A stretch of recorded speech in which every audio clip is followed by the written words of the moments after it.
Hello, hey guys, Nick here.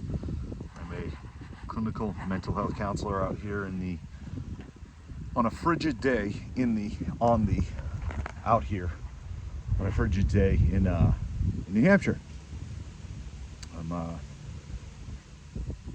trying to get outside a little bit, go for a walk, enjoy myself, try not to freeze, enjoy a Dunkin's, a Dunkies, midnight roast.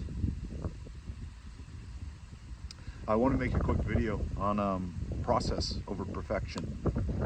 And you know, as I'm walking out here, I'm kind of struck with the metaphor of winter. You know, it being this time where everything consolidates, it comes in, it becomes very frigid, it becomes very cold, things freeze, and perfectionism can kind of be like that. It can be kind of this rigid and frozen state. We're stuck in a stasis of an ideal, of a goal that can never be reached, and it kind of keeps us away from the reality of the world, which is that, yeah, there are some times where things get cold, they freeze, they go inwards, but then new life or life kind of persists, and it continues. And if we stay in our perfectionism, if we stay in this kind of box, this rigid ideal, it's almost like a forever winter. We're not able to kind of step outside of that and spring into new life and spring into the heat and the multiplicity of summer, you know. And I do think, to a degree, perfectionism it can be, you know, almost a trauma response. It's a response to maybe an environment or relationships that showed you that multiplicity, or to kind of call it maybe something else, flexibility, emotional flexibility, emotional expression. Maybe someone or something or situation showed you that it wasn't okay. It wasn't okay to express your emotions. It wasn't okay to be flexible with expression. You know, so you develop almost this rigidity, and like, okay, no, I have to be this way. I have to be a certain way. And maybe it's not even necessarily as extreme as big T or little t trauma. It could be that maybe social influences, you know, tell you have to be a certain way. And, you know, those aren't arbitrary, and it's not like we should just go around breaking all the rules. But when it becomes so polarized that we feel like we can't be ourselves and express ourselves through the process of, you know, Jung would call it individuation, or Maslow might call it the self-actualization. When we're not able to do that, sorry, my arm's getting tired.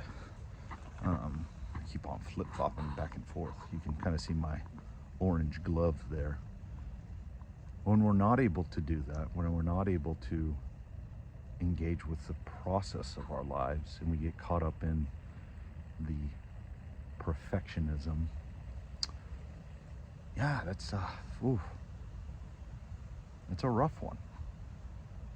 It's a rough one. And then when those kind of maybe external influences, whether they be other people or nature itself, our nature tends to push on that kind of perfectionistic complex, you know,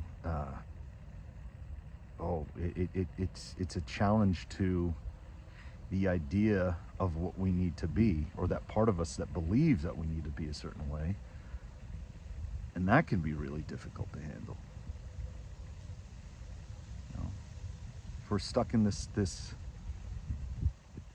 belief, this identified belief that we need to be a certain way, that's rough. That's rough. So stepping outside of that wintry, frigid perfectionism, this kind of the ice sculpture of what we believe we need to be, and breaking free, and then seeing, oh, there's so much more to the process of who we are.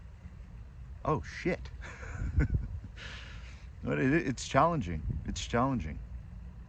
You know, I see it in a lot of clients. I see it in a lot of people. They struggle with breaking outside their ideas, their conceptualizations about what the world is and what they need to be, and it's their safety in that. You know, and that's I do think that part of us that keeps us in all of that. It's trying to keep us safe for some reason. You know, and it's our job, in a sense, to investigate that and find out, okay, why am I stuck? Why am I stuck in this stasis, this frozen state that I can't escape? And when I do try to escape, I feel guilty, maybe, or I feel shamed. I feel ashamed of myself, or you know, maybe I'm even saying that, you know, it's not even worth it to step outside of that frame. That's a goal.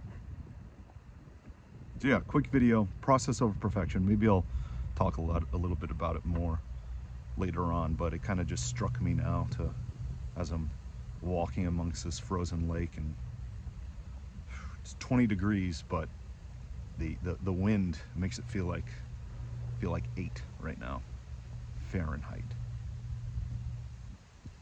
Yeah, I don't know why I needed to specify that. Anyway, I hope you guys have a good one, and yeah, see you later. Bye.